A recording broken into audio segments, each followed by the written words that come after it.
Isibhedlele sabantwana eRhawutini iNelson Mandela Children's Hospital siwelwe ngumq'esandleni ngentsasa yanamhlanje ngethuba kugaleleka abakhweli bezithuthuthu, amagosa ezendlela nabeenqwelo zezigulana bebinza ngezinto zokudlala, kananjalo besonwabisa abantwana. Lomsitho ububandakanya ukuthi huntshu kubaqhubi beenqwelo mafutha zezigulana ngomsebenzi wabo oncomekayo wokubalekisa abantwana esibhedlele xa begula.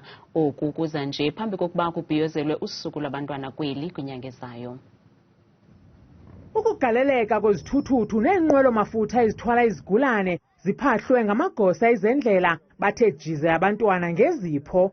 Umlawulo intloko kweli ziko lempilo, ugqirha Nonkululeko Boyikhuso uthi abazali bakhe bayiphosa kweyokulibala ekugulelwa, bonwatyiswa kukufikelwa zindwendwe ezizise uncumo kubo nasebantwaneni.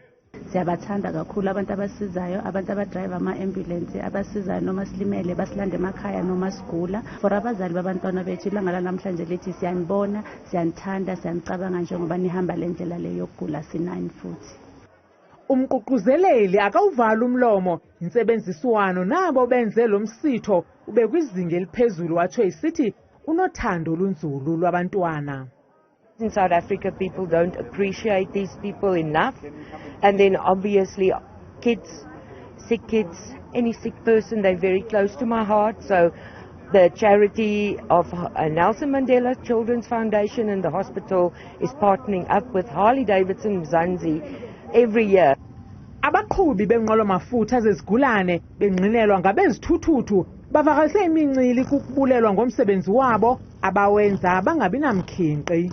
We want to strive to grow as a community with the hospitals, with the community going forward. Ngijabule kakhulu ukuthi namhlanje nami ngikhona ukuyeka lokho engikwenzayo ngiphuthume ngize lana ngizojabulisa abantwana base Nelson Mandela Children's Hospital. Umhla wesine kuNovemba lusuku lwabantwana jikelele eMzantsi Afrika. Ngoko ke izithuthuthu zakwenjenjeya ukuya kwisibhedlele iGeorge Mukhari eGarankuwa ukuya kuncumisa abantwana abaneemfuno zonyango olukhethekileyo njengaba balapha eNelson Mandela Children's Hospital. Kwiindaba zethu kuChannel 163 ngokuphathelwa yiNewsroom Africa, ndinguntsiki Noyiya eRhawutini.